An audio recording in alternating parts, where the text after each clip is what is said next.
Naam, karibu tena. Majina naitwa Tisa Banks. As we get day by day, politics becomes more interesting by the day.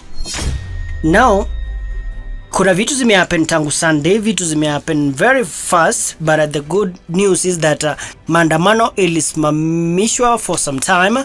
So for now we have ceasefire and we have every reason to celebrate our peace. Na kuna watu kadhaa wamerudi kwa kazi zao, so we are all happy.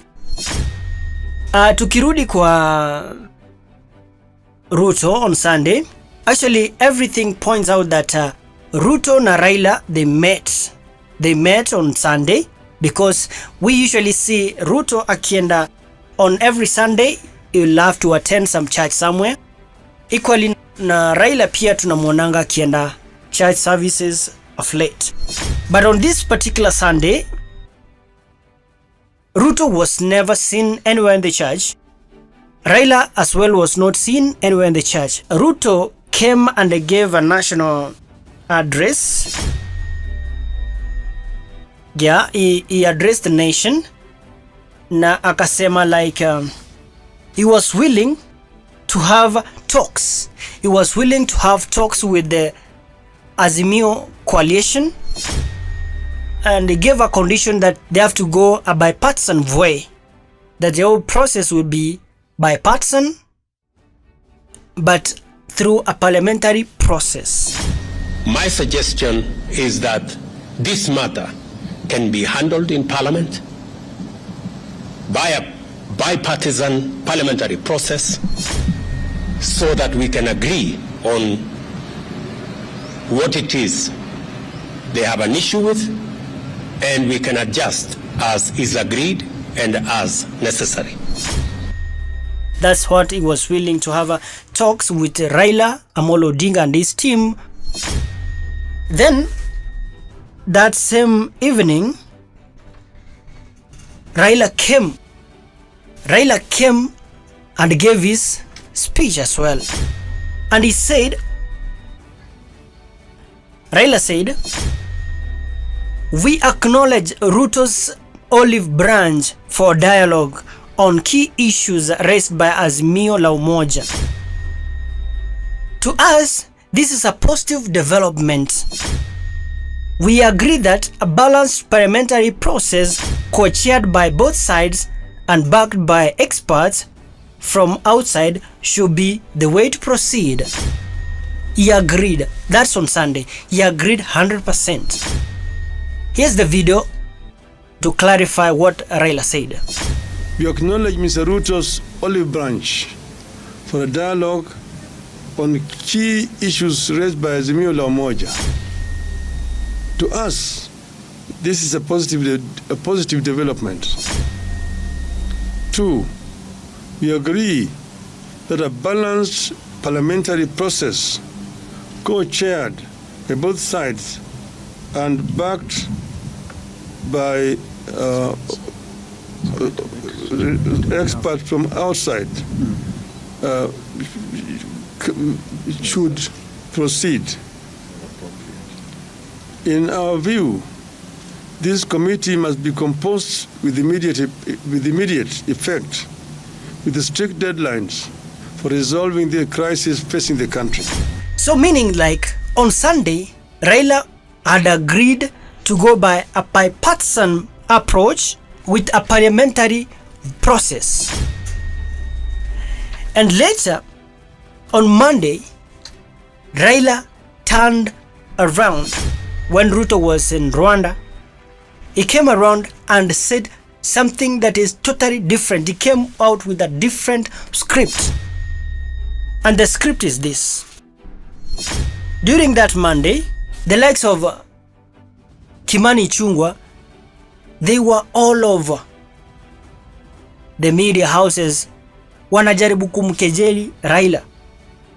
Somehow they were mocking him direct. And Raila was watching. Then wakati Ruto alikuwa Rwanda, he also made a mockery of Raila by saying like the handshake. brought down Uhuru's government, and it was the last thing that he was willing to have with Raila Odinga. And so Raila decided to change tactic, and he decided that now he's going to pull the strings and not be played along with. Then, of course, such statements made Raila feel annoyed. And then he went back to the drawing board with his team, his parliamentary committee that he had met yesterday. And then when he came back, he said this: "Is this the resolution of this meeting, that a purely parliamentary process will not solve the intended ends?" And so he gave a suggestion. "Our suggestion is to have a conversation at the national level through a process akin to 2008 National Accord." It is the resolution of this meeting that a purely parliamentary process will not serve the intended ends. Our suggestion is to have a conversation at the national level through a process akin to the 2008 National Accord. Let me repeat again. Our suggestion is to have a conversation at the national level through a process akin, mark those words, akin to the 2008 National Accord. You know what this means? If we have to dig deeper to see and understand what the 2008 National Accord means, this is what it says. The National Accord and Reconciliation Act of 2008 followed an agreement that was signed in February 28, 2008. Power sharing agreement between former President Mwai Kibaki and opposition leader Raila Odinga. So basically what he's saying, we are sharing this power sharing, Nusu Mkate ndoi. And that one comes with this 2008 National Accord comes with this.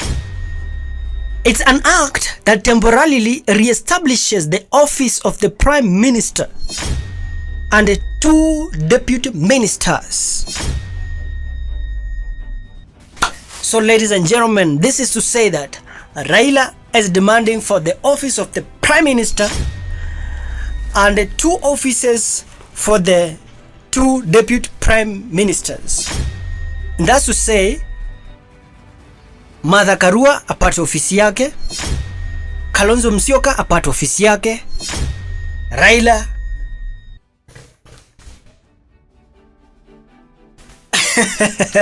apate ofisi yake. Kwa mtandao mnaona inasemwa kimeumana. Hii ndio ile unasikia wanasema kimeumana. So it's about time tunachukua popcorns, tunarudi nyuma like this. Ladies and gentlemen, I'd like you to subscribe for the next video, ndo tujue ni nini inaendelea pamoja. Cheers!